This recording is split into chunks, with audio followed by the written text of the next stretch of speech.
Hello everyone, this is RunnerGuitar and welcome to part 2 of Megaman 02. Here I'm just showing off that all of the weapons have to be leveled up, and I'm showing off the titles that I have so far. Or new here will give me to continue. That's nice. Something that I truly like about this game is that you get all of your weapons right away, which is a really nice touch. And here we find out about Operation Repeatdly Strike, which is the plan by the Paizo to attack New Arcadia at full force. Something to be noted about this particular scene is not the plan itself, but the characters in it. As you can see, there are two soldiers that have yellow hair and black hair, and they are, according to the drama series and the Megaman Zero complete works, Isos and Pasos. They are apparently El Paizo's henchmen, and also apparently their names were supposed to be the names of the baby elf, which were mentioned in the last part. And here we're also seeing how Ciel and Zero oppose the idea of Operation Repeatdly Strike, but El Paizo chooses to be a dick about it.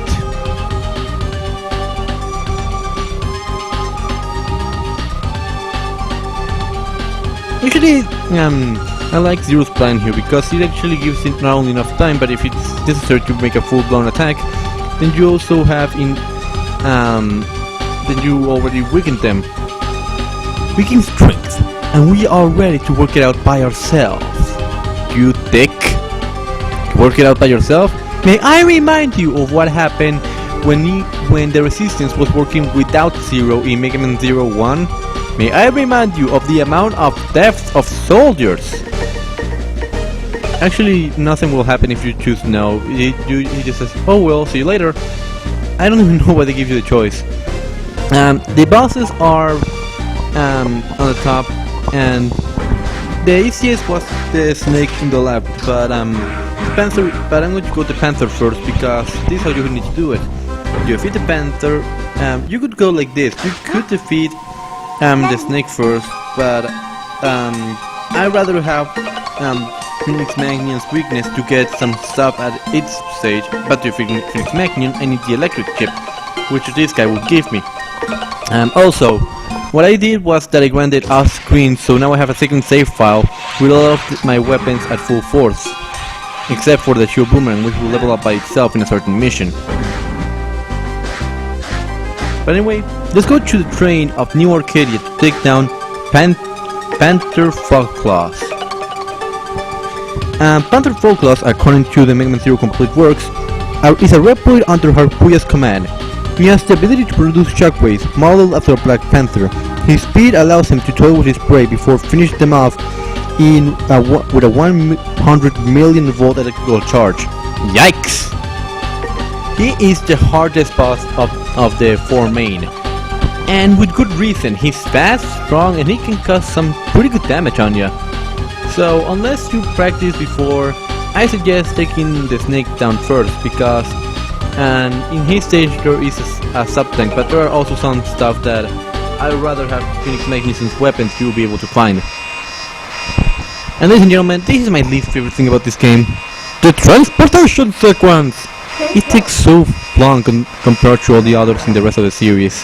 I mean, in Megaman 01, it was Ciel saying, I need you to do this. You say yes, you go ahead and do that. And actually, before we continue, to the left there is a Cyber Elf, just go get it. Anyways, but in this game, it's like Zero, do this. You say yes.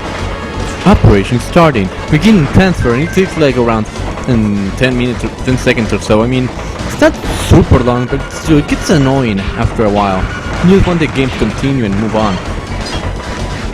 This stage is really short, and because of that there are no checkpoints, so if you die, you are sent back to the beginning of the stage. And there are two passageways, the top one and the bottom one.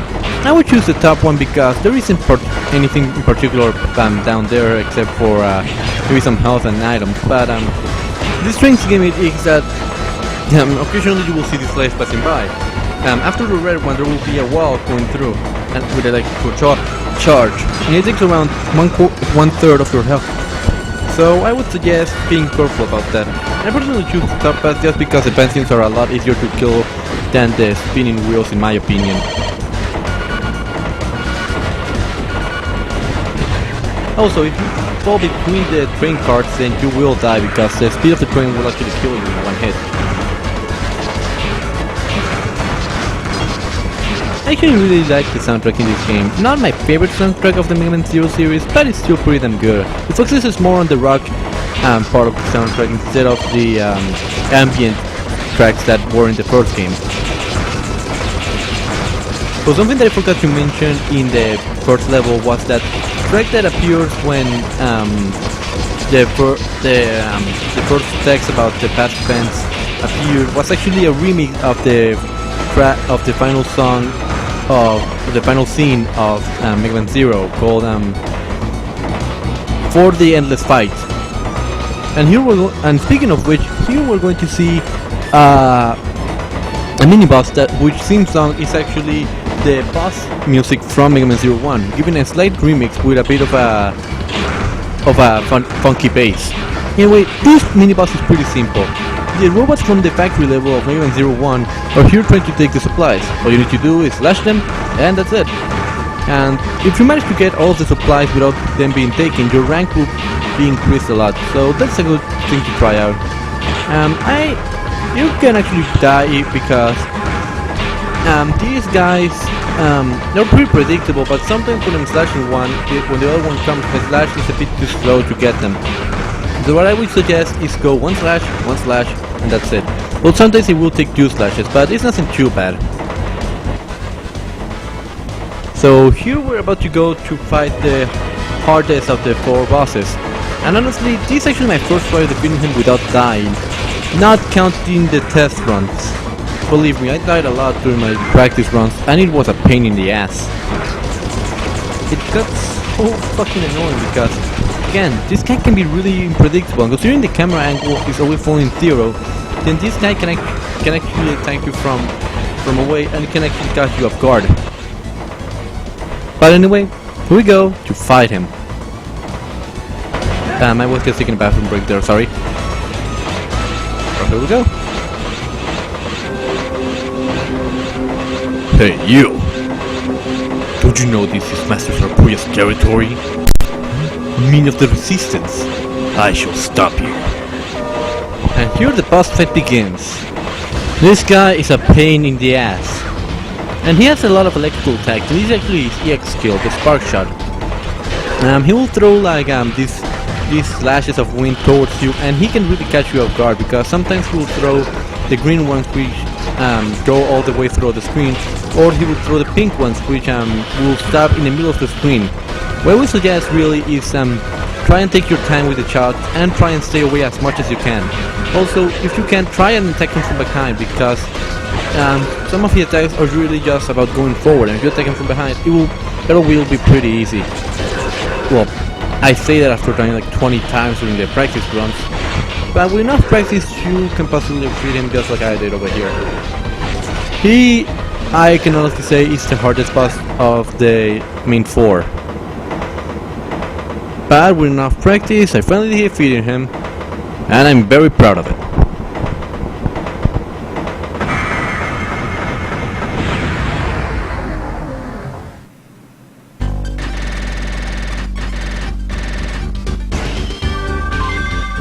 Wounded Warrior, yes.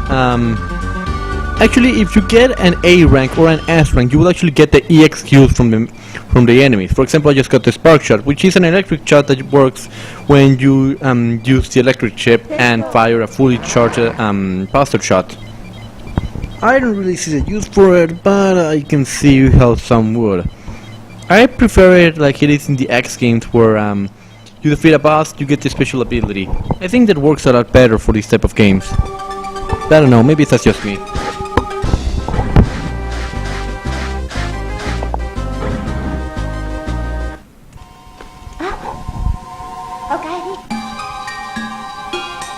But here I'm just going to save my data, and that's about it, just really.